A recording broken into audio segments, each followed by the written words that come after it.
daqui a pouco eu relato. Você quer que vai passando para você? Não, eu vou esse cara e o negócio tá saindo. Não, tá funcionando. Gostei dele, cara. Bom, boa noite. Meu nome é Gabriel. Eu, junto com a Sayonara, a residente de cirurgia, vamos apresentar a aula de hoje, que é sobre atendimento inicial, atendimento ao trauma pediátrico. Como objetivo, inicialmente a gente viu a necessidade de falar sobre a epidemiologia do trauma na faixa etária pediátrica, as particularidades da população pediátrica, ou seja, particularidades anatômicas e fisiológicas, padrões das lesões mais típicas no politrauma e avaliação inicial e avaliação de cuidados iniciais. Epidemiologicamente falando do trauma, uma das principais causas de morte de crianças, de bebês e crianças nos Estados Unidos é o politrauma. É um problema tão agudo que a Academia Americana de Pediatria, a Academia Americana de Médicos da Família e a Força Tarefa de Serviços Preventivos dos Estados Unidos recomendam que o aconselhamento seja realizado em todas as consultas de puericultura. De tão prevalente que é isso lá. E assim, lógico que a realidade dos Estados Unidos é totalmente diferente. A gente não tem qual o nome do serviço já fala, uma força-tarefa para isso aqui, mas a Sociedade Brasileira de Pediatria faz um serviço muito bom em relação a isso, até no site. Lesões intencionais são as principais causas de morte e incapacidade em crianças maior de 1 ano. De acordo com o CDC, o custo médico vitalício, ou seja, o tratamento de reabilitação, são crianças que precisam de reabilitação física e mental após o trauma, principalmente lesões não intencionais, atropelamento, queda, entre crianças de 19 anos ou menos é superior a 77 milhões, então tem um custo elevadíssimo em relação ao trauma. O custo total da perda de trabalho, ou seja, salários perdidos, benefícios, serviços domésticos previdenciários é de aproximadamente 12 bilhões. Aqui já salta muito o valor. A lesão não intencional em todo mundo é responsável por 12% dos anos perdidos devido à deficiência entre jovens de 10 a 24 anos. Ou seja, você tem um tempo praticamente do tempo perdido em relação ao trabalho desse indivíduo, que poderia estar se formando, poderia estar frequentando a faculdade, a escola, enfim. O trauma,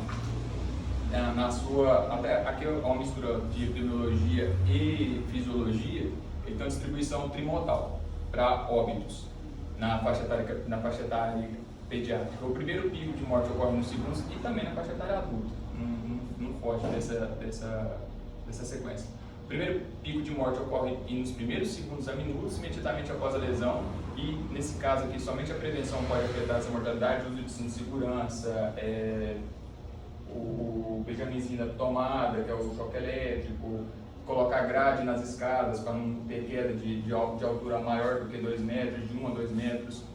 O segundo pico ocorre de minutos a horas após a lesão, ou seja, durante esse período referido como hora de ouro, a avaliação e o tratamento rápido diminui a mortalidade e melhora os resultados. No caso do atendimento pré-hospitalar. Isso aqui é importantíssimo e no SAMU bate muito na tecla disso aqui no Brasil, né, no caso.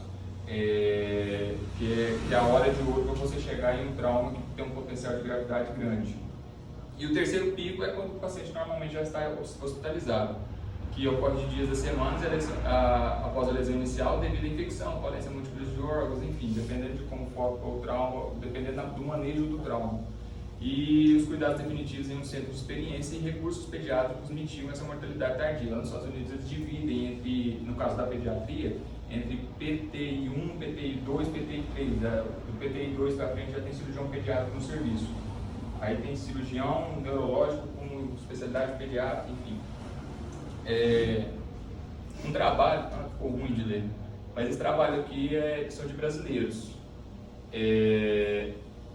Fez uma revisão sistemática da mortalidade em relação ao com o Brasil e outros países. Aqui eu sublinhei os 2 países, a Escócia e o Brasil, para mostrar a diferença gigantesca da idade abrangida, certo? E a mortalidade pela faixa etária em causas externas. Olha a diferença. E aqui em relação à injúria não intencional, no caso queda também, atropelamento, em relação aos outros países, o Canadá, por exemplo, é quase a metade. E o perfil de mortalidade pela faixa etária.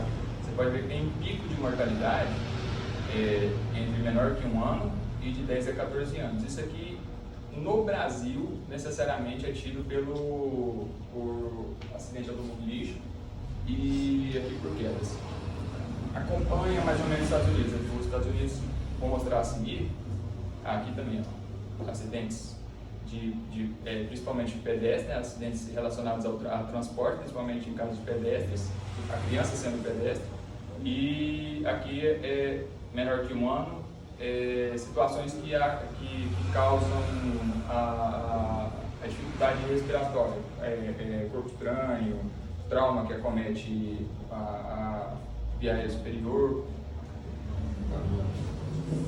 O NTDB, National Trauma Data Bank, de 2016, aqui já é uma estatística norte-americana, mostra os 2 picos de acidentes fatais, que é por veículo automotor e arma de fogo, porque lá tem a realidade da arma de fogo ser bastante difundida e o porte de armas não ser tão restrito. Aqui nesse gráfico mostra delimitadamente bem bonitinho queda, portanto que é muito mais prevalente nos primeiros anos de vida, certo? E acidente com veículo automotor depois, mais para frente. Isso aqui é apenas acidentes que chegam não necessariamente a mortalidade, apenas injúrias causadas por esses traumas que chegam nos pronto-socorros lá. E aqui acidentes fatais. Arma de fogo, arma, tem picos gigantescos e destoa muito das outras etiologias. E em relação às particularidades da população pediátrica, a gente vê também uma variabilidade de parâmetros de dados vitais e tamanho de equipamentos. Então, por isso que é necessário, até junto com a doutora Camila, a gente está fazendo a mudança lá na sala laranja, para a compra de equipamentos novos, colocar alguns dispositivos que nos ajudam a fazer o tratamento, o primeiro atendimento desse paciente pediátrico, né? Como delimitado aqui pelo PAUS, a gente tem as variabilidades em relação aos parâmetros vitais, os diferentes esfigmos, cânulos de Guedel de acordo com a cor, na fita de Brodmann, que eu vou mostrar agora. A gente tem esse dispositivo para usar a fita de Brodmann, que é de acordo com a cor, você delimita aproximadamente o peso e todas as medidas que você vai usar naquele paciente. Lógico que não tem uma sensibilidade tão grande para paciente obeso, que aí você vai perder o parâmetro. Mas agiliza muito o atendimento desse paciente pediátrico quando você delimitou a cor dele e já vai direto na gaveta com todos os dispositivos do tamanho necessário.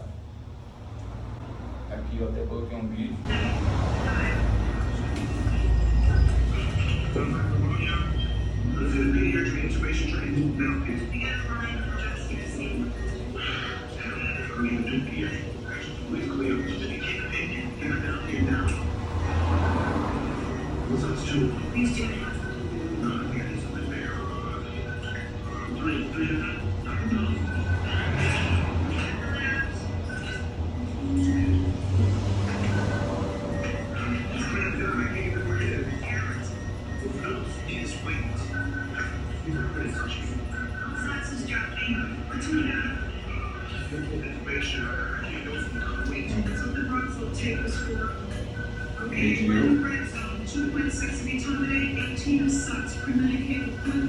Na própria ficha de lá já tem todas as dosagens.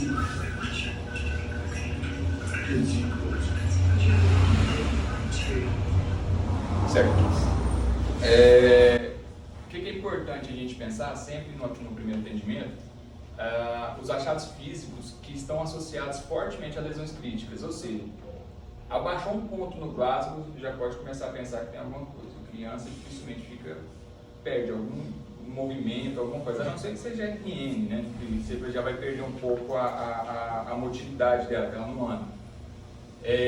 Se você está diante de um choque compensado ou não, né? Apresenta inicialmente um choque compensado, ele é compensado pelo próprio cronotropismo cardíaco e uma má perfusão, mas mantendo uma pressão arterial normal, e frequência respiratória menor ou maior que o normal para a idade.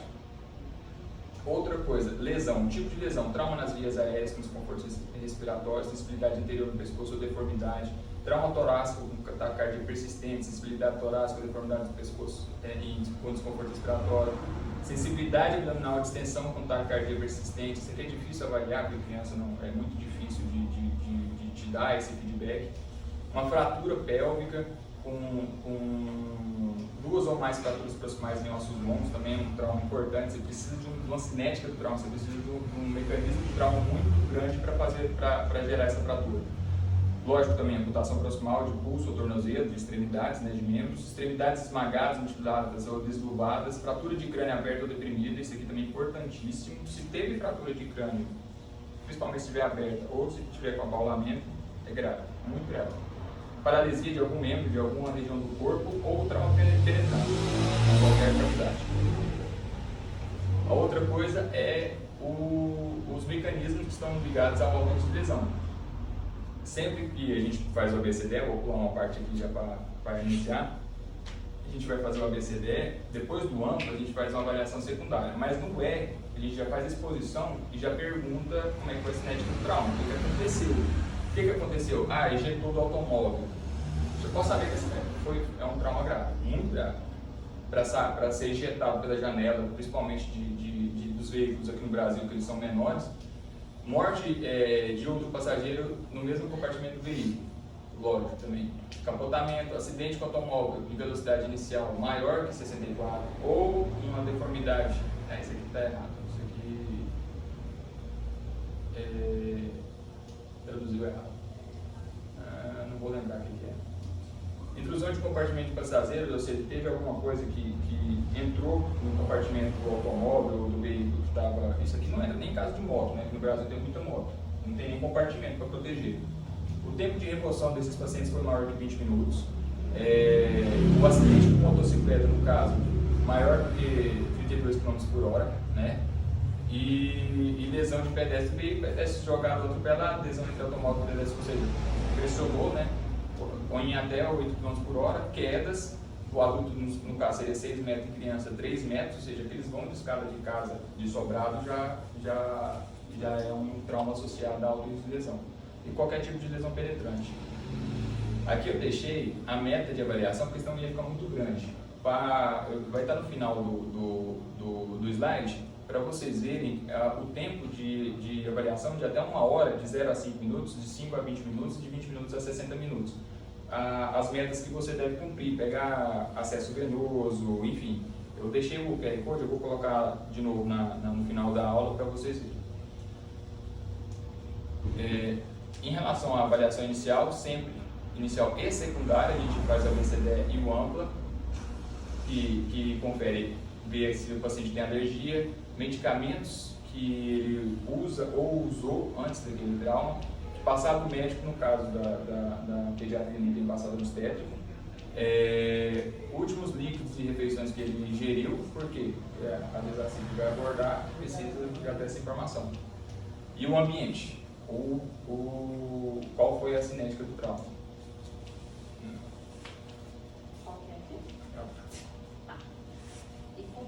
Fazer a luzinha. Vou falar um pouquinho da anatomia particular pediátrica para a gente entender um pouco melhor da cinética do trauma e como nós vamos abordar. Vamos começar então das vias aéreas. A criança, por si só, ela tem a boca uma cavidade menor, né? E dentro dessa cavidade tem uma língua e as amígdalas que vão ocupar uma proporção maior do que se comparado a um adulto. Isso dificulta a visualização na hora de obter uma via aérea e até na própria inspeção. Outra coisa que vale a pena ressaltar em relação a essa língua é que se a criança está mais torporosa, comatosa, rebaixou o nível de consciência ou até mesmo no próprio decúbito, ela tem uma tendência à queda da língua que pode atuar como uma obstrução de via aérea. Essa criancinha aqui, essa criancinha mostra exatamente como a criança tem essa região occipital mais proeminente, quando ela deita, ela tende a uma flexão do pescoço. Isso, por si só, já facilita uma obstrução da via aérea. Aí uma solução a gente usa um coxinho, né, não muito grosso, fino, na região cervical, para retificar esse pescocinho que a gente usa, que a gente fala, é a utilização da cervical numa posição neutra e acaba retificando a via aérea, ficando no mesmo nível aqui desse tempo.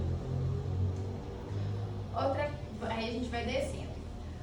A epiglote, eu vou falar primeiro da epiglote, ela é mais flexível, então na hora que você for fazer a exposição com a lâmina, ela é mais facilmente lesionada do que se comparado a um adulto. A laringe na criança, ela é mais cefálica e mais anterior. Geralmente no adulto, ela é em torno de C5, na criança ela é C3, C4. Sem contar que a traqueia que está ali, né, abaixo, ela é curtinha e estreita. O fato dessas vias serem mais curtas e mais cefálicas vai dificultar a exposição e vai favorecer uma intubação seletiva, né? O fato da traqueia ser mais curtinha, que se eu for fazer facilita a intubação seletiva e ao mínimo movimento do pescocinho da criança, eu posso perder aquele tubo, deslocar. Outra coisa, essa traqueia com os anéis mais próximos um do outro e uma cartilagem cricoide mais difícil de ser palpada, dificulta se eu tiver de fazer uma punção por cricotireoidotomia. Lembrando que essa via na criança é só em último caso, se eu não conseguir nenhum outro meio, porque ela está mais associada à estenose. Dentro da via aérea da criança, o ponto mais estreito é no nível da cartilagem cricoide. Então, às vezes, a gente vai fazer a intubação, o tubo ele vai estar adequado na via aérea superior, mas ali, no nível da cricoide, ele pode estar bem justinho. Então, isso é uma atenção que a gente pode ter. É o risco da estenose nesse ponto. Deixa eu ver aqui o que eu falo. Então, eu falei da traqueia, falei da cricoide e falei aqui novamente. Em relação à via aérea ser mais estreita, a resistência ela é inversamente proporcional ao lumen da minha estrutura. Então, se eu tenho um lumen mais curtinho, consequentemente a resistência vai ser maior. A resistência da via aérea de uma criança é uma resistência maior, dificulta a ventilação dessa criança. Somado a isso, essas crianças geralmente têm secreção, a via aérea está edemaciada, isso tudo dificulta ainda mais o meu processo de ventilação. Na hora que, algumas dicas na hora que a gente for fazer a intubação da criança. Geralmente não, para a pessoa que é destra, né, ela vai com a mão direita posicionar a cabeça da criança, não vai fazer uma hiperextensão, mas vai colocar essa região cervical neutra. Com a mão esquerda, ela vai posicionar a lâmina e com o quinto dedo vai estender o mento aqui para fazer a abertura da cavidade oral. Outra forma é com essa mão, com a própria mão direita, fazer uma abertura tipo canivete, usando o polegar e o indicador, igual tá aqui. Aí vai fazer, todos aqui já devem ter feito em adulto, né? Eu nunca fiz em criança, mas você segue o raciocínio adulto. Você vai expor a língua, lateralizar, aí você vai ver a epiglote, subir um pouquinho e aí sim visualizar e fazer a intubação. O tórax da criança. O tórax da criança é um tórax mais complacente. O que significa isso? Que as fraturas de arcos costais, elas são menos comuns na criança. E ao mesmo tempo, quando o impacto ele bate no tórax da criança, como o arco costal é mais complacente, é como se a cinética fosse transferida em maior proporção para o parênquima pulmonar. Por isso que a gente tem mais comumente as contusões pulmonares. Seguindo esse raciocínio, as estruturas que estão dentro do mediastino é como se elas estivessem também mais flexíveis. Então, quando tem aquele trauma, a cinética não vai fazer com que as estruturas elas se locomovam ali, se translocam, mudem de lugar ali dentro. Os grandes vasos, as bases dos grandes vasos não vão ser geralmente lesionadas e nem a via aérea que estiver ali.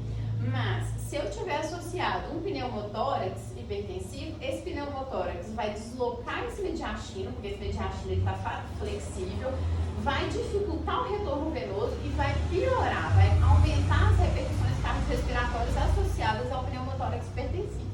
Deu para entender isso?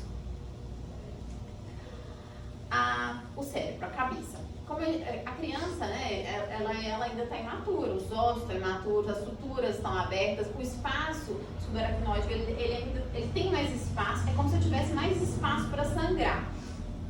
Talvez seja uma comparação ruim, mas quando eu fui estudar, eu tentei comparar o idoso, porque pra gente que não mexe tanto com criança, às vezes eu faço uma analogia melhor. O idoso, ele também tem um espaço subaracnoide maior, então ele tem um espaço para sangrar antes dele me dar sinal de alarme. Essa criança também. Então, geralmente elas vão morrer de TCE, elas vão ter complicações de TCE? Vão, porque até ela me dar um sinal por essa tolerância maior ao hematoma, vai demorar um pouquinho. Outra coisa, a cabeça da criança, ela tem proporcionalmente uma representação importante dentro do corpo dela. Então, quando eu tenho uma queimadura de face, de couro cabeludo, mucosa, ela tem uma proporção, uma porcentagem de representação nessa queimadura maior do que se comparado ao adulto. Assim como o tórax é mais complacente, a medula, ela também vai ter uma elasticidade maior. É como se essa criança ela recebesse o impacto, conseguisse fazer aquele chicoteamento, e na radiografia ela não vai ter, nem sempre ela vai ter uma alteração. Às vezes essa alteração vai aparecer só na ressonância. Essa sigla aqui, ela é uma denominação que usava quando eles não conseguiam ver a alteração radiográfica, não tinha ressonância, mas essa cinética, ela falava a favor da lesão de arcos costais, lesão medular. O abdômen, a parte que a gente prefere. O abdômen da criança, as vísceras, principalmente fígado, foi? A secção da Não, meu bem. É pra cá, As vísceras ocas, principalmente fígado e baço, elas ficam mais expostas e são justamente as vísceras mais acometidas em traumas fechados abdominais. O fígado, especialmente o lobo direito, e o baço também é muito lesionado. Eu vou falar um pouquinho das lesões deles mais à frente. Nós temos também uma imaturidade na formação óssea, nas placas de crescimento, que vão ser acometidas durante esse processo de trauma. Aqui ele chama a atenção o fato de que as fraturas de ossos nas crianças, elas não têm uma repercussão hemodinâmica como poderia ter, por exemplo, uma fratura de fêmur no adulto. Em relação à fisiologia, é uma passada bem simples, porque se for entrar no número da fisiologia também é outra aula. A gente deve ficar atento principalmente à questão do choque, porque como a gente viu lá anteriormente, nem sempre a criança chega, apesar dela chegar chocada, ela não está dando tantos sinais de choque. Então, por isso, não negligencie o básico. O básico ainda é sempre o melhor. Ou seja, você tem que monitorizar. Uma coisa que a gente viu aqui, até comentou, é a relação de fazer a pressão arterial da criança quando chega. Às vezes a enfermagem não faz. E até o pessoal da enfermagem tem um treinamento entre eles para começar a monitorizar, a pegar a pressão arterial das crianças lá. Então, assim, taquicardia e má perfusão cutânea são sinais iniciais de insuficiência respiratória em crianças. Também na maioria dos adultos, dependendo do mecanismo, né, que a gente está falando desse choque. As crianças mantêm sua PA compensada muito mais facilmente que adulto. Por quê? Porque ele tem uma labilidade do cronotropismo cardíaco muito maior. A gente tem uma frequência cardíaca que pode chegar a 160, dependendo da faixa etária. E isso mesmo com a perda de 30 a 45% do volume total de sangue. Ou seja, a hipotensão com choque descompensado é um achado tardio e agudo. Se a criança tem hipotensão, corre. Então, sempre exame físico e monitorização sempre. Em relação ao metabolismo, tem uma propensão à hipotermia, como a senhora falou, a própria superfície corporal da criança, proporcionalmente à altura, é maior do que a dos adultos. Então, perdas insensíveis de líquidos devido à sua grande área de superfície corporal em relação ao peso de maior taxa metabólica. Isso exige um metabolismo muito maior das crianças. Ou seja, a hipotermia pode complicar a situação que já é crítica no politrauma, porque justo por isso a gente sempre fica batendo na tecla do aquecimento dessas crianças. pode piorar a acidose metabólica, eu vou explicar mais à frente, e o efeito inotrópico negativo do coração. Questão de respiração. A hipóxia, disparada, a causa mais comum de parada cardiorrespiratória em criança. Ventilação inadequada, podendo gerar um desequilíbrio ácido básico e esse ciclo vicioso de acidose metabólica, ventilação inadequada, desequilíbrio ácido básico, vou explicar mais à frente, é o triângulo da morte. Capacidade residual funcional limitada de uma criança em relação ao adulto, com o aumento da utilização de oxigênio também em relação aos adultos, né? Os lactentes em crianças tornam-se hipoxêmicos muito mais rapidamente quando a ventilação é inadequada. Lactentes em crianças pequenas também têm volumes correntes menores, de 6 a 8 ml por quilo. Estão em maior risco de barotrauma iatrogênico com ventilação mecânica agressiva. É uma coisa que a gente tem que tomar bastante atenção em relação a isso. Quando a gente vai precisar entubar um paciente que já está com trauma, já está traumatizado, já está com uma lesão traumática, principalmente em tórax, esse tórax da criança já é complacente. Se você colocar muito volume nele, a chance daquele tórax estar com a contusão pulmonar e gerar um barotrauma é muito maior. Aqui, o triângulo da morte, trauma.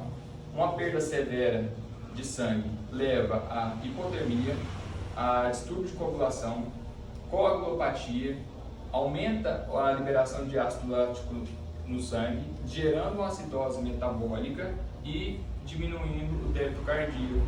E tudo isso, principalmente aqui na acidose metabólica, a gente deve tomar bastante atenção. Por quê? Vamos aquecer, certo?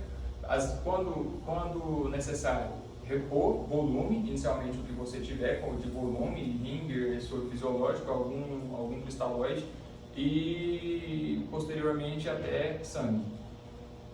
Pela fórmula de Henderson-Hasselbalch, a gente vê que o bicarbonato ele é diretamente proporcional ao pH. Aumentou o bicarbonato, aumentou o pH. Aumentou o PCO2, diminuiu o pH. Inversamente proporcional. O mecanismo de tampão de todos, né, usa o ácido carbônico como intermediador para liberar bicarbonato e CO2. Por que eu coloquei esses dados? Porque isso é uma coisa relativamente nova que a maioria desses guidelines tem mostrado. Brigar com o uso de bicarbonato, assim, em última escolha.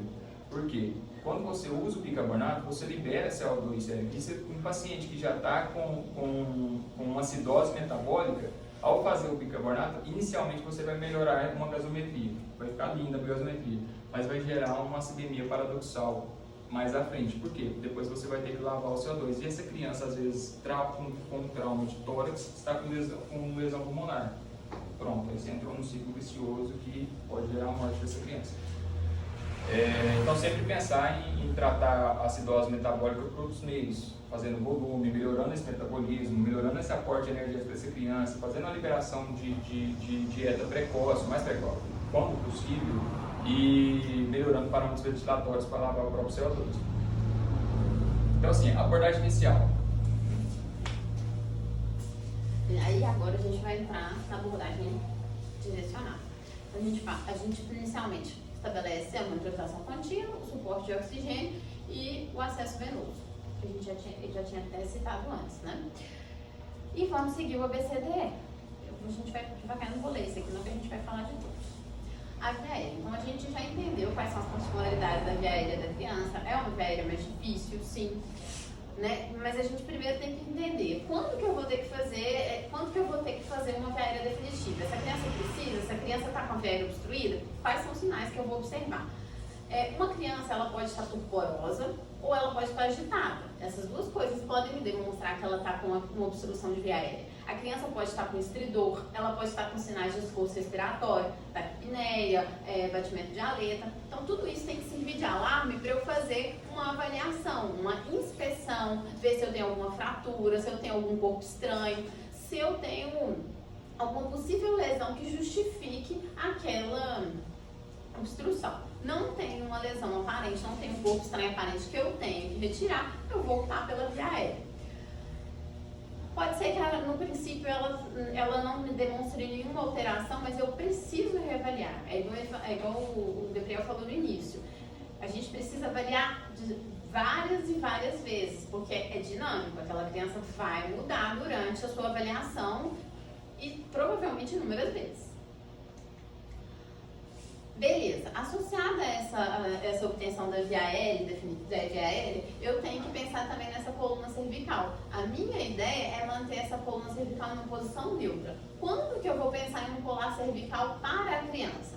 Quando eu tenho uma alta energia, uma cinética alta do trauma, quando eu tenho uma predisposição a uma lesão cervical nessa criança, crianças que têm atonia, síndrome de Down, uma criança que já tem uma história prévia de lesão cervical, uma criança que está com um osteoporose, uma criança que tem um Glasgow abaixo de 15, uma criança que queixa de dor, que está com desconforto na região, traumas importantes, traumas que vão levar uma dor tão direcionada em outra parte, por exemplo, uma fratura, a criança vai queixar tanto da dor da fratura que ela pode esquecer de uma dor localizada na região cervical. Então, esse é um caso que a gente pode pensar em usar o colar cervical até fazer o exame na avaliação secundária. Aqui, mostrando a imobilização. Isso aqui, eu achei super interessante, que foi o Gabriel que olhou. É o tempo que tem a saturação de oxigênio sobre o volume e o volume respiratório por tempo. Ele mostrou o seguinte, aqui, cadê o adulto? Um adulto que está comprometido, o tempo que ele consegue ficar de apneia numa saturação boa, um adulto normal e uma criança normal. Olha como o tempo é bem menor se comparado até mesmo a um adulto que está com algum problema, com alguma injúria. Ou seja, tem que ser rápido, né? Pronto, eu estabeleci a via aérea da minha criança. Eu certifiquei que ela tem uma via aérea acessível. Será que ela está tendo uma ventilação satisfatória? Essa ventilação está sendo boa o suficiente? Então, eu preciso avaliar nessa criança. Fazer primeiro uma inspeção, né? Vou fazer, tem uma desvio de traqueia, o tórax está com expansão simétrica, a musculatura eu estou com algum esforço, alguma ação de musculatura acessória diferente, assimétrica de um lado para o outro. Aí vamos entrar, aí a gente vai pensar o seguinte, a minha criança não está com a ventilação adequada e eu chequei, a via aérea está definitiva, o tubo está bem colocado, não perdi, não tem intubação seletiva.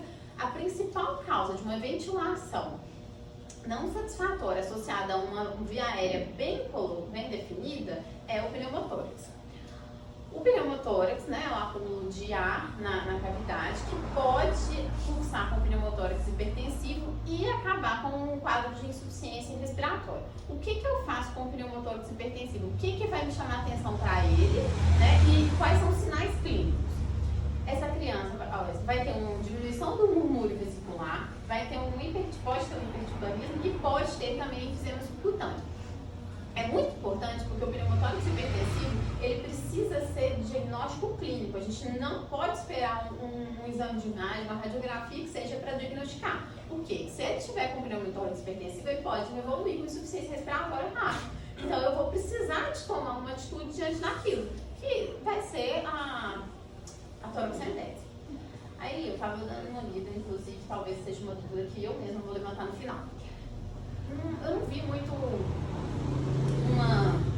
um consenso se você vai fazer a toracocentese ou a drenagem de cara. O que eu vi é que geralmente quando você tá lá, drenagem ali, você tá lá, você não está com um intensivista, não tem um cirurgião pediátrico, você vai fazer a drenagem de alívio. Agora, se o cirurgião pediátrico estiver lá ou tiver um intensivista, eu vi que já poderia ser feita a drenagem com colocação do selo, tá? Igual a gente fez naquela criancinha. Certo? Outro diagnóstico diferencial do pneumotórax é o hemotórax. O hemotórax, acúmulo de sangue. Esse hemotórax com hemotórax laminar, não vou precisar pensar em mexer. Se tiver tendo um efeito de massa compressivo, que nem o pneumotórax hipertensivo, a gente vai ter que também drenar.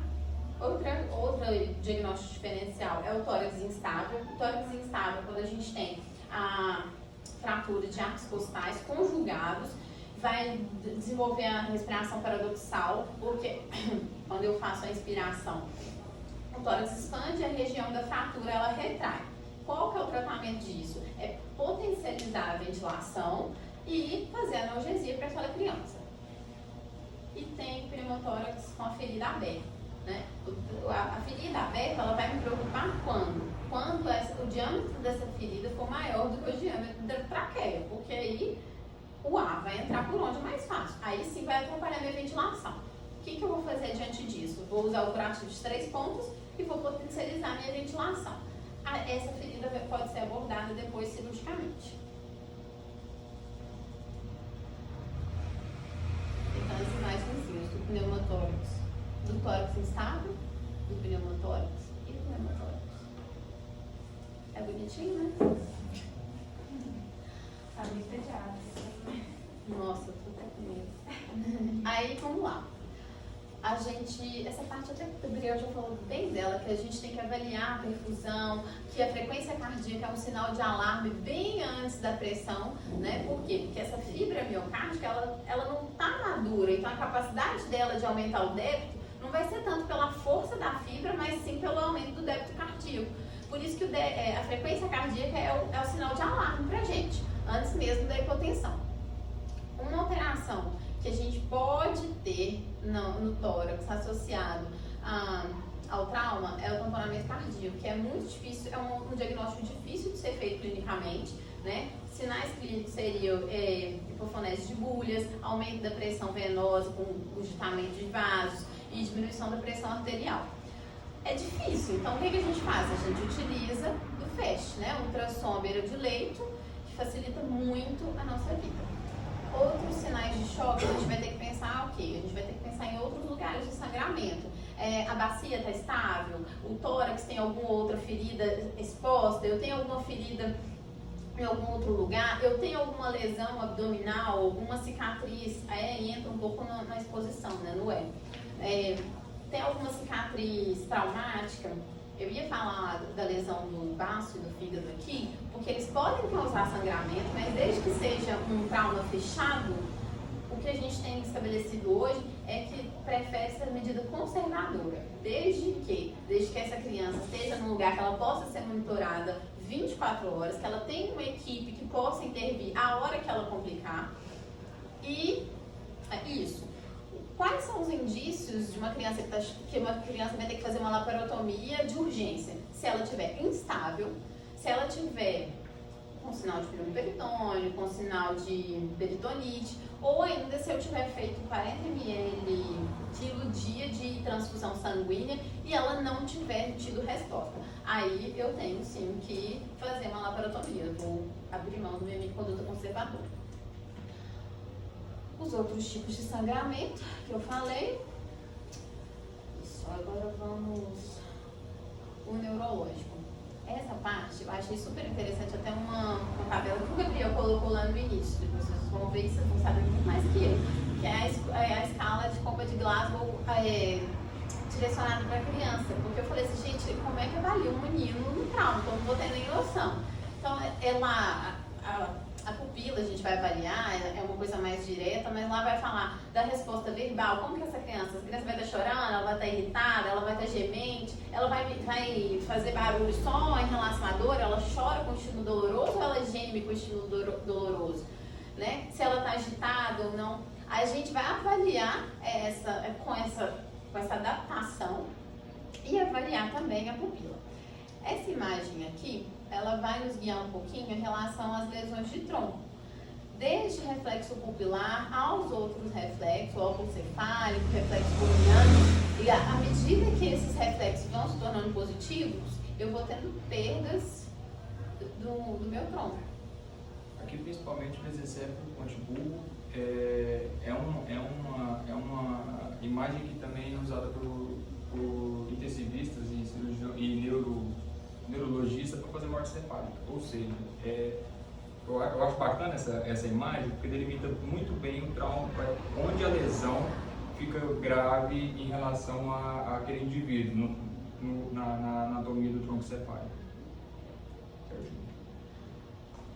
Aqui nós vamos pôr o paciente, tirar a roupa dele, lembrando da questão da hipotermia que a gente tem que prevenir na criança, extremamente importante. Vamos fazer o exame da coluna cervical, fazer o movimento, tirar da prancha, fazer o movimento em lombo, fazer o exame de toda a coluna cervical, avaliar, eu posso tirar essa prancha, eu posso tirar esse colar? Só fazer uma observação. a gente às vezes fica com medo de tirar o head block ou então tirar a criança da prancha rígida.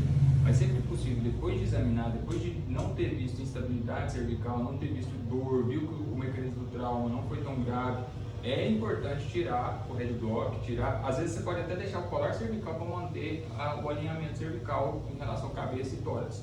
Mas se deixar qualquer pessoa, não só criança, muito tempo parado, você predispõe a úlcera de pressão. E assim, é uma rapidez muito grande. Né? É super.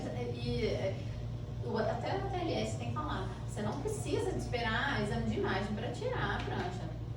Não tem essa obrigatoriedade. Aqui, em relação à hipotermia, né? Como que a gente pode prevenir os aquecedores, as matostérmicas e fluidos. Em relação aos exames complementares, assim, pode parecer, é bem óbvio em relação ao que pedir e para que pedir, e bem resumido em relação ao trauma. Por quê? Pensar em exames laboratoriais, basicamente é para você pesquisar o que o trauma já causou naquele momento. Em relação ao hemograma, hematócrito menor que 30, você vai pedir um hemograma para ver se questão de sangramento, hemoglobina, enfim. Mas o que tem uma acessibilidade muito boa é o próprio hematócrito. Quando não tem, a sensibilidade é boa, mas a especificidade não é tão boa, se não me engano, cerca de 55% a 60%. Para quê? Para ver diminuição da capacidade de transporte de O2. Ou seja, quando tem um hematócrito diminuído, sugere um trauma intraabdominal, porque teve um sangramento mais volumoso, com valor, e o valor normal também está presente no trauma grave. Ou seja, é útil quando feito de forma seriada para avaliar a hemorragia, se esse hematócrito está caindo ou tendo sangramento. Glicemia. Lógico, correção do estado glicêmico pela própria resposta ao trauma pós-cirúrgico, não só o trauma, o trauma externo, né? Que por si só causa um estado de hiperglicemia. Solicitar o RH para posteriormente, se for necessário, fazer transfusão sanguínea, saber o tipo sanguíneo daquela criança. Enzimas hepáticas elevadas está associado a um trauma abdominal fechado, justamente pela injúria hepática. O EAS, para a gente ver hematura macroscópica, que dependendo do trauma, inclusive, se o trauma não tiver, se você está diante de um paciente que pode traumatizar, ele não tiver uma lesão específica de pelvis, de sistema geniturinário, aqui também entra a importância do ultrassom, né? Se pelo ultrassom você não viu, é importante você fazer o débito urinário desse paciente. E na hora que você já urina, você já vê se tem hematoma macroscópica, você não precisa necessariamente levar o exame. E a gasometria arterial para a gente ver identificar e medir a hipóxia desse paciente, principalmente pacientes mal perfundidos, que além da identificação do distúrbio hidroeletrolítico metabólico. Mostrando de novo a importância do ultrassom, do FAST, da beira-leito, para a gente ver os principais locais. Assim, lógico que o ultrassonografista isso aqui é balela, é básico, mas para a gente que não mexe com ultrassom, não tem um dia a dia. Nos Estados Unidos tem faculdades que você ganha o transdutor para ligar no celular, quando você vai fazer matrícula na faculdade de medicina. Aqui não é nossa realidade, mas ele é importantíssimo, porque dependendo do trauma, ou na maioria do trauma, vou explicar mais à frente, a gente faz diagnóstico, ou muda o diagnóstico. Então a gente tem a região subtifoide, vai ver pulmão e coração, quadrante superior direito, quadrante superior esquerdo e pélvico. Nessas janelas a gente vai ver, como eu disse anteriormente, pulmão e coração, dependendo de como você vai mudar seu transdutor.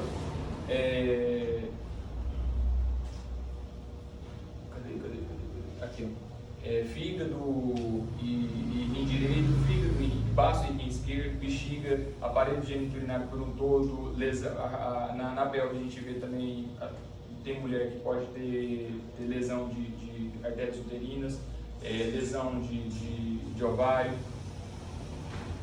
Coloquei um videozinho só para mostrar, aqui o diafragma, fígado e o fluido entre diafragma e fígado no espaço de Morrison, ou seja, tem sangramento. Na região substifoide, na janela substifoide, dá para ver a contratividade cardíaca.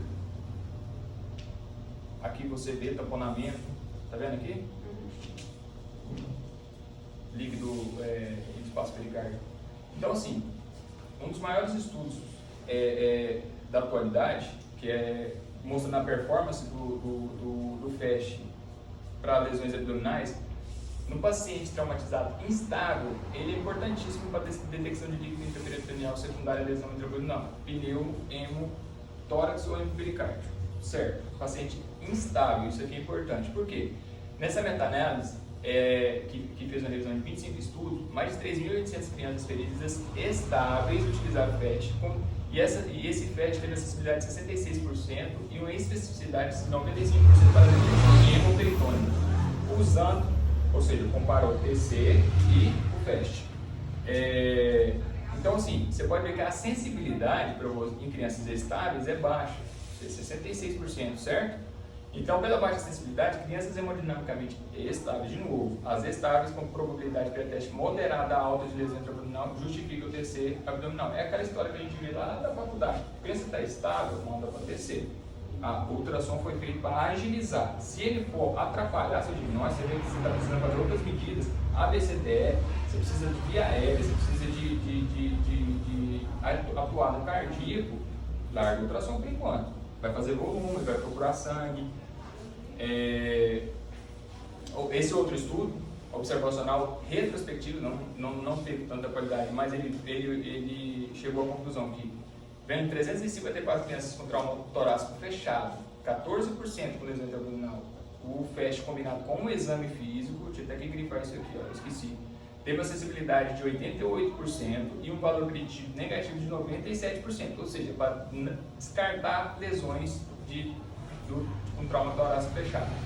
E para lesão, valor preditivo negativo de 97% para lesão intraabdominal e acessibilidade de 100%, ou seja, quando combinado, ele gera uma acessibilidade de 100%, FAST com exame físico. Por quê? Porque você já fez o ABCDE todinho e chegou no FAST. Ou seja, mostra que quando você precisa de uma intervenção aguda. E apesar de que os estudos, um estudo prospectivo é necessário para confirmar o achado. Ou seja, o potencial significativo do FAST em gerar em ver falsos negativos, quando ele está sozinho, não deve ser usado. Por quê? Porque a TC é o padrão ouro, ainda é o padrão ouro, certo? Então, se você... Quando que eles fizeram esse estudo? Porque estava na moda 5, 6 anos atrás e já chega aí fazer teste. O FAST é bom, não é tão bom assim não, tem suas limitações. Então, quando ele é associado ao exame físico, aí sim, é uma ferramenta muito mais útil para orientar a decisão clínica. Outros exames, aqui até quase chover no molhado, TC de crânio, quando o Glasgow está maior que 14, está normal tenso e, por exemplo, tem sinal de fratura em base de crânio, sinal do cochininho, leucorreia, TC de coluna cervical, com reconstrução em 3D, isso aqui é importantíssimo. No Oxidation, onde eu estava vendo, a reconstrução em 3D, agora não sei se eu nunca pedi quando precisou, nunca me pedi também. Ele fala que tem, assim, melhora muito a sensibilidade e a especificidade da TC no trauma cervical. Aqui faz, né?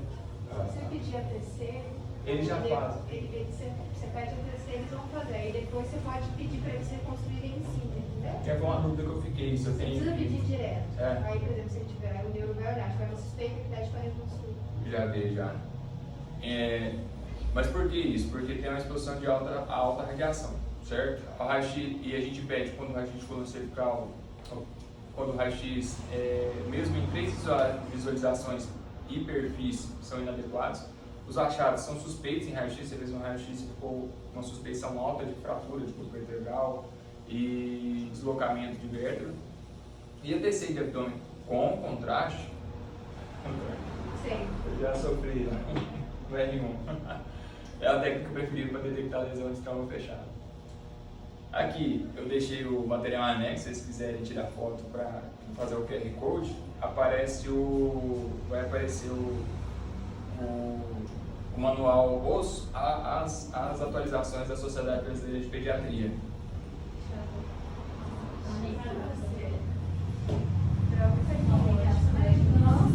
E aqui a sequência inicial, a sequência de atendimento do trauma. E é isso. a aula das amiguinhas tem isso aí, não? Isso é muito legal. Nossa, eu não preciso nem falar, né? Compensação desse trem. Muito bom, gente. Também. Lucas, Você já morreu agora.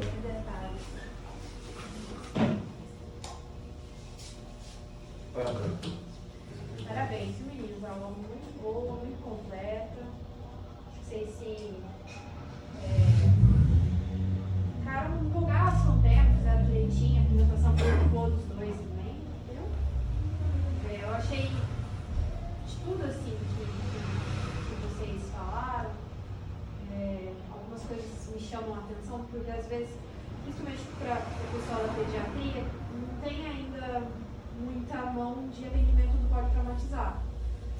E às vezes quando chega um politraumatizado, não faz nada esperando o cirurgião chegar, entendeu? E não pode.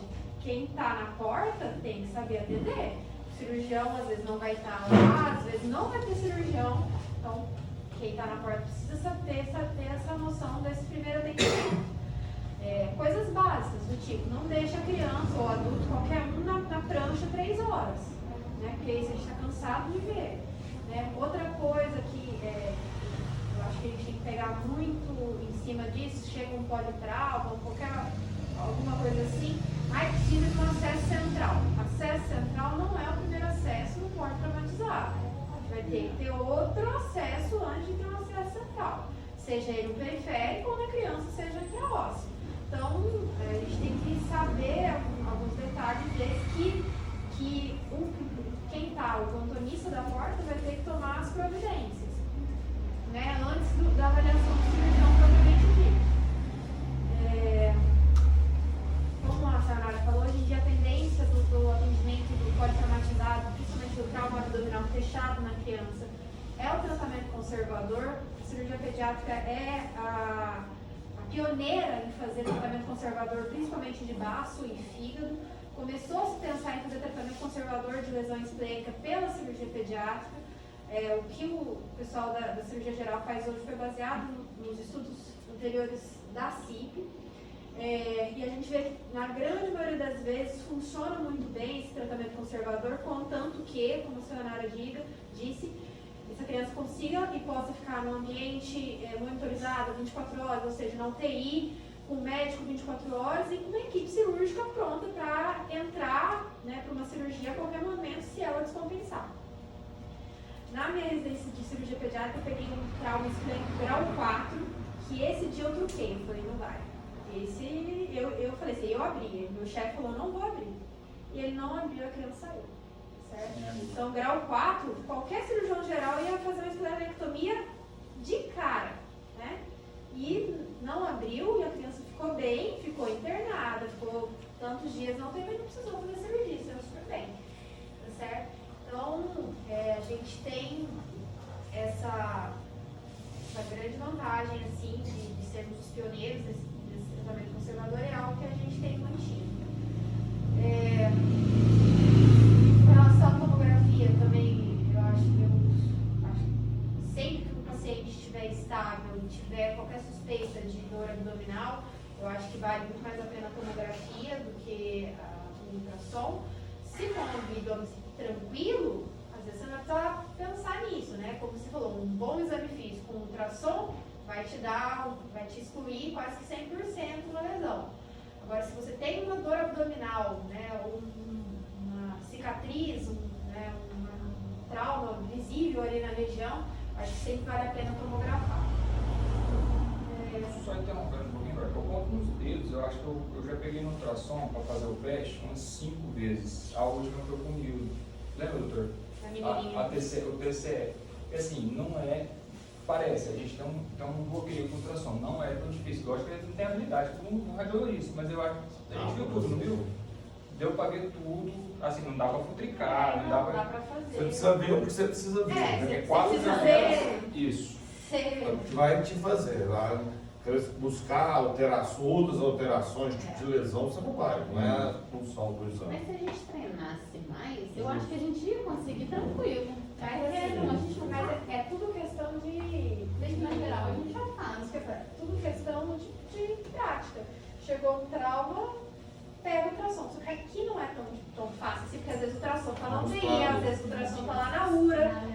ultrassom só, o ultrassom está funcionando alguém lá no centro cirúrgico. Então a gente não tem essa facilidade, quem sabe futuramente. Aí tem duas situações aí que a gente precisa, nós estamos um grupo aqui de clínico e de cirurgiões. Então a abordagem é diferente. Como a Mara falou, você pode estar de plantão de pediatria em qualquer lugar ou cirurgião em qualquer lugar e chegar a criança.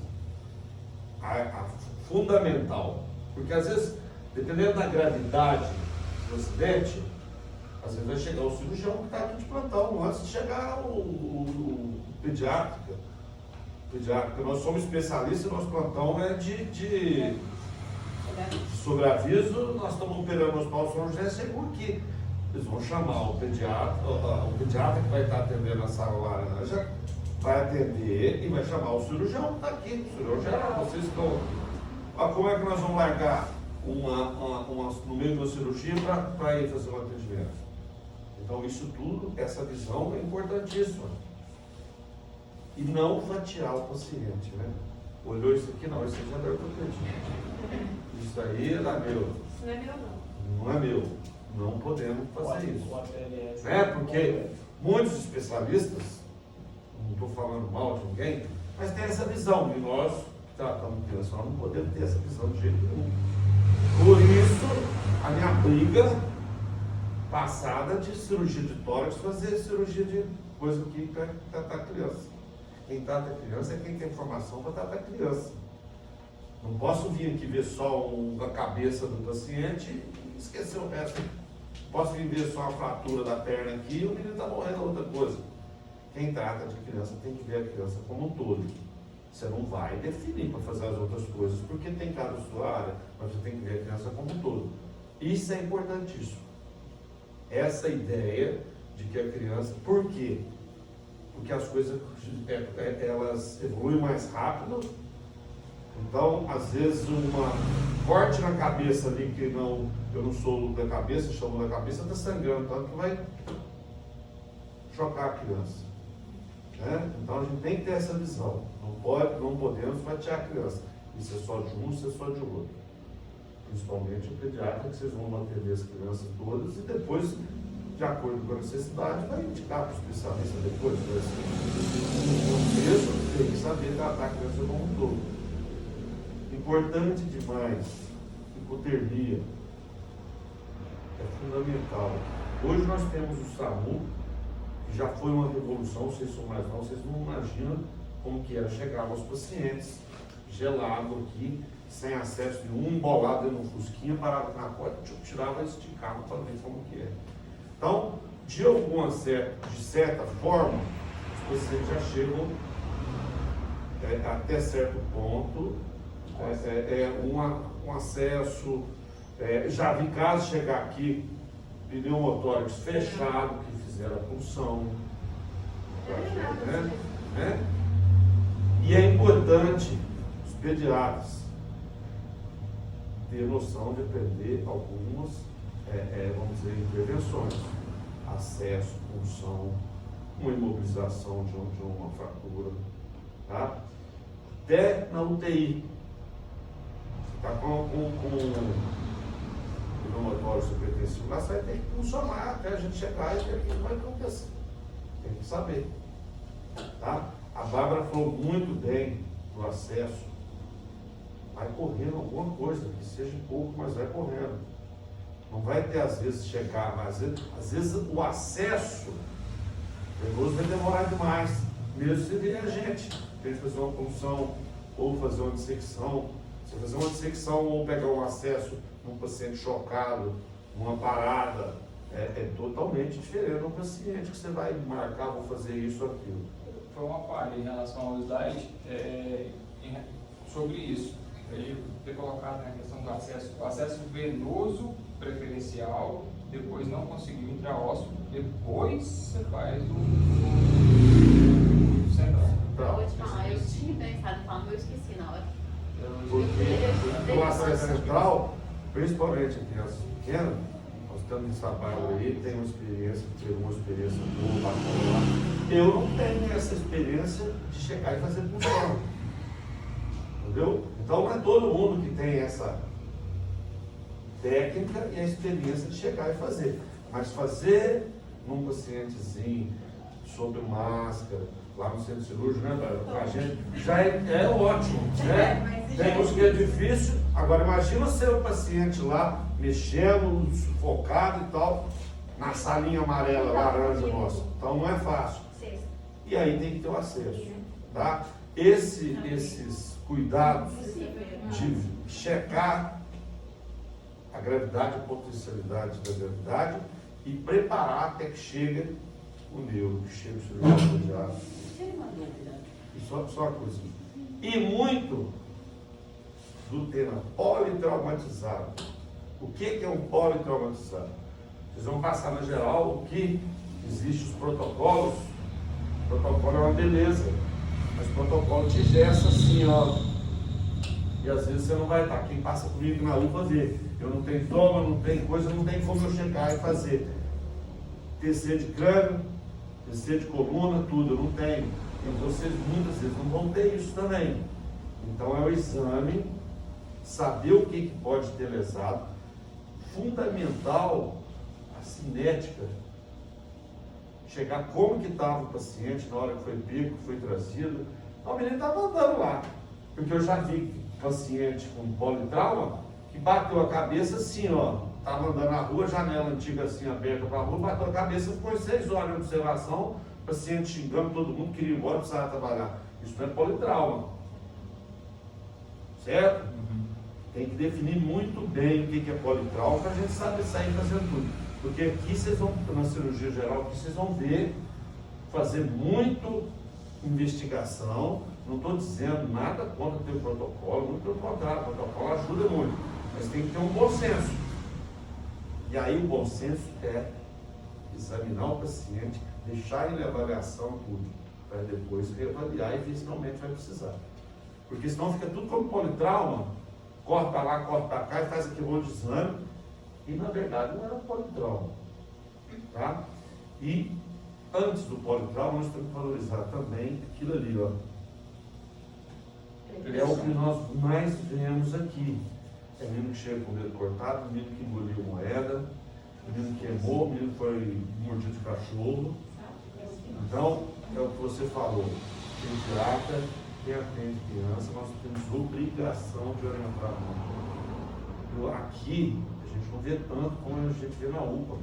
Você já viu o prova na UPA, você sabe o que é. É menino machucado demais, é bicicleta, entendeu? Todo plantão tem um menino que corta, que machuca, menino que já chegou aqui, queimou no forno dentro de casa. Então nós temos que fazer essa prevenção fundamental. Queimado, tá? É muito comum queimado. Entendeu? Outra coisa, eu não vi você falar aí, porque anos atrás a Sociedade de Pediatria, Americana de Pediatria, fez uma campanha enorme com todos os pediatras e acabou depois expandindo para o mundo. Foi com prevenção de afogamento. Eu pensei em colocar, acho que tem um vídeo. Viu por quê? Quem está aqui na Santa Casa, lembra da Ana Júlia e da Esther. Essas duas eu lembro, as outras eu não lembro mais. Entendeu? Então nós temos que fazer prevenção. Porque a família tá beleza, a criancinha, todo mundo hoje que tem condição põe a criancinha na aula de natação, vai nadar, tudo bem. Acha que já sabe nadar, não sabe. Ela sabe, mas ela não tem resistência para ficar coisa a fundo. Temos que fazer isso. Seja no consultório, seja no ambulatório, a gente sempre tem que fazer essa prevenção. Isso é importante demais, gente. Os pacientes nossos, eles, na inocência deles, tudo é festa para eles. O desconhecido para eles é uma alegria. Na inocência. E aí depois a gente vai sofrer junto com eles. Nós temos que prevenir. Uma dúvida. A Ana entrou em detalhes ali no slide. É bem confuso a própria escola de cirurgiões americana, a sociedade, acho que é a Sociedade Brasileira de Cirurgia Pediátrica? Associação Brasileira. Associação, é uma associação. Tem um documento lá que a gente estava discutindo hoje à tarde em relação à função de alívio no pneumotórix. A criança, o próprio ATDS atualização, em adulto, assim, o caminho é espaço intercostal de X-Labed, né? Criança, provavelmente a mesma coisa. Eu não achei nenhuma literatura batendo, mas... Eu li no SUD, que você faz no quarto, depois você faz no quinto. Aí depois eu fui conversar com uma amiga que faz PET lá em São Paulo. Ela já veio me falar que ela também faz a própria centese para depois fazer o alívio. Aí depois a gente conversando, fazia mais alto. Então a gente ficou meio sem não tem realmente um Não, acho que está na transição. Não tem consenso. Deixa eu falar para você.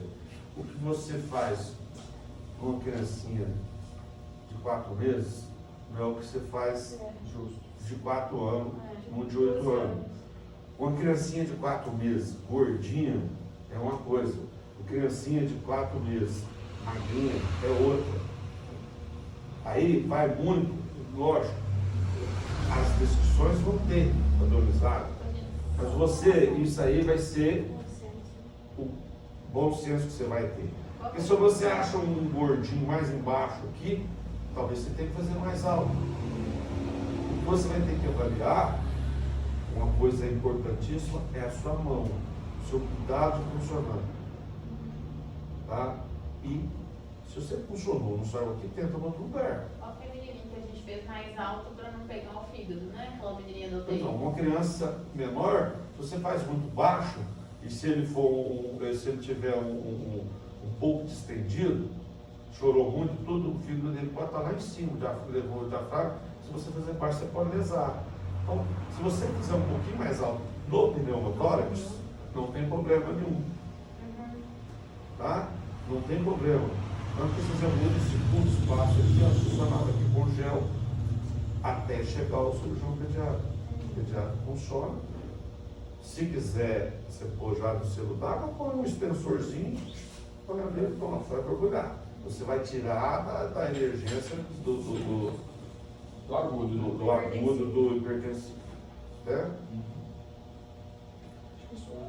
Faz muito intraósseo aqui? É pediatria. Intraósseo é o seguinte, é desespero. Função intraóssea é quando não tem mais, é desespero. Tem agulha de Tá? Tem que trocar, por exemplo, de coisa. Tá? É só quando você vai fazer no desespero, não tem solução mais. Até 8 anos eu posso fazer. Gente, tá. Deixa eu dizer. Você pode fazer com a idade, mas o que você vai pegar? Uma criança de 8 anos, você vai pegar a criança de 8 anos que é do seu tamanho. Você vai pegar a criança de 10 anos, que, entendeu? Essas avaliações precisam ser. Em todo atendimento de criança, precisa ser feita essa avaliação.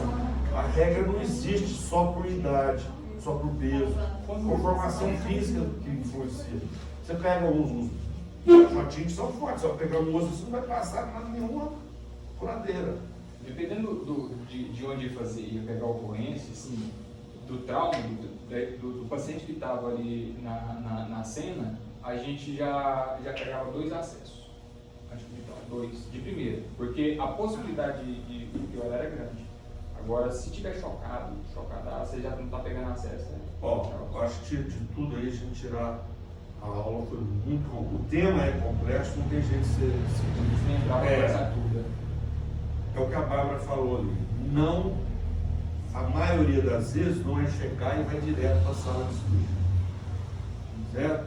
Fazer o que você fez, estabelecer o via aérea, circulação, tudo. Aquele sangramento interno, na maioria das vezes, não é o que vai chegar correndo e levar para fazer cirurgia. Isso é um caso. Certo? O sangramento externo, nós temos que preocupar demais com o sangramento externo. Quando vem pelo SAMU, muitas vezes já vem contido. Tá? Mas ele vem contido e esse menino já chega no que você falou do choque. Então tem que ficar esperto, é nesses casos. A criança que está estável, que vai para a tomografia e tudo, provavelmente vai dar tempo de a gente fazer. Vai dar tempo de a gente fazer. Ou vai de uma vez, ou você vai comprar. Tá? E clínica, olhar, imagem é muito bom, mas a imagem, se você não estiver olhando o paciente, toda aquela imagem deve de 1 hora atrás, 2 horas atrás. Tá? Foi muito boa a aula. Eu acho que essas aulas aqui são muito proveitosas para vocês e para a gente também. Então, acho que nós temos que continuar com essas aulas.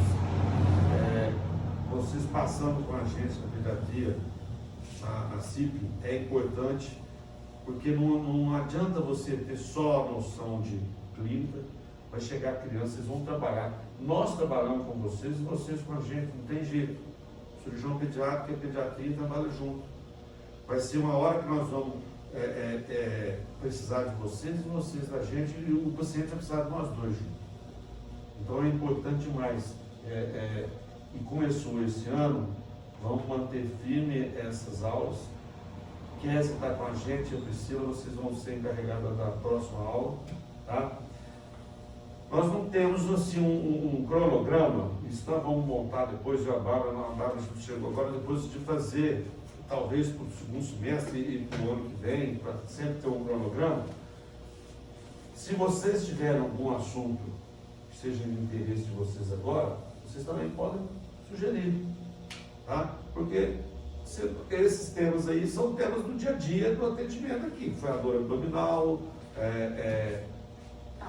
trauma, né? Senão nós vamos começar a dar caso de cirurgia pediátrica. Posso sugerir? Pode. Procedimento, autoprocedimento mesmo. Passo, por exemplo, uma drenagem torácica. Como é que faz a drenagem torácica? Não, mas é a coisa que a gente precisa. Passar de acesso central.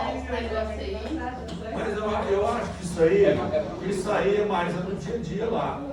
Abrir, da craque, central. Se você não tiver, se você tiver a teoria aqui, e nós não temos um manequim de simulação, essas coisas, se a gente tivesse, poderia ser, né? Então, eu acho que isso aí, por exemplo, a gente faz muito procedimento na UTI. É a hora que a gente estiver lá, quem estiver no estágio, ter vontade de procurar para saber. Tá? Eu estou disposto, inclusive vou aprender a funcionar de novo, Rafael, entendeu? Vamos fazer. Agora, para a próxima aula, hoje nós tivemos uma cirurgia, a Bárbara operou uma das anomalias que está sendo mais comuns. Uma das mais comuns que está tendo. Então, eu acho que é um tema pertinente. Você falou que teve 3, vocês já viram 3. Essa é a terceira, entendeu? Quanto tempo?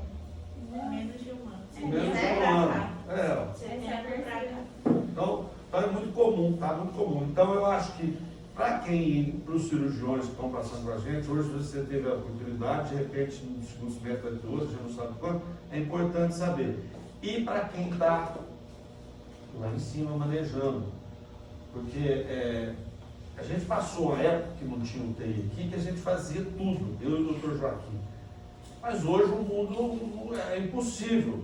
A gente fazia tudo, não fazia muita coisa, porque a gente não podia operar uma gastrosquise dessa aqui. Operava, a gente ficava o dia inteiro aqui, às vezes não tinha respirador, tinha só um respiradorzinho, tinha um pediatra que ajudava a gente.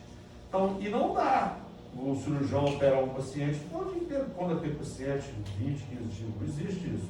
Então, vocês vão trabalhar com esses pacientes, onde eu falei de trabalhando junto, então é importante vocês verem como faz, o que faz, como que é a cirurgia nossa. Você pediu a foto, eu falei que não tinha feito, deu foto. Vocês entenderem a clínica cirúrgica desses pacientes, e a gente discutir aqui, como vai ser o pós-operatório, o que vai ser. Olha que caso bacana e difícil nós tivemos agora, que foi, infelizmente, nós perdemos o menino da Era de Afeganistão. Quem trabalha vai fazer a pediatria, vai fazer UTI, depois, vai fazer neonatologia, de repente vai ficar anos sem saber, sem ver outra dessa. Mas chegar lá já tem uma visão, já viu o que é. Então, a parte da cirurgia pediátrica hoje é muito importante para quem vai fazer neonatologia. É fundamental. Vocês vão trabalhar. Olha o que tem no UTI aqui: cirurgia cardíaca, neurocirurgia, cirurgia pediátrica, nossa, geral, porque é geral. Não tem muita ortopédica, mas ortopédica de vez em quando ainda tem alguma coisa lá, algum trauma. Né? Uma ou outra tem. Vamos então deixar para vocês, e não pode estudar gastrosquise se não estudar uma falocémia. Então vocês vão falar de gastrosquise e uma falocémia. Até porque o colossério tem o índice de malformação associada maior. Teoricamente, ela é mais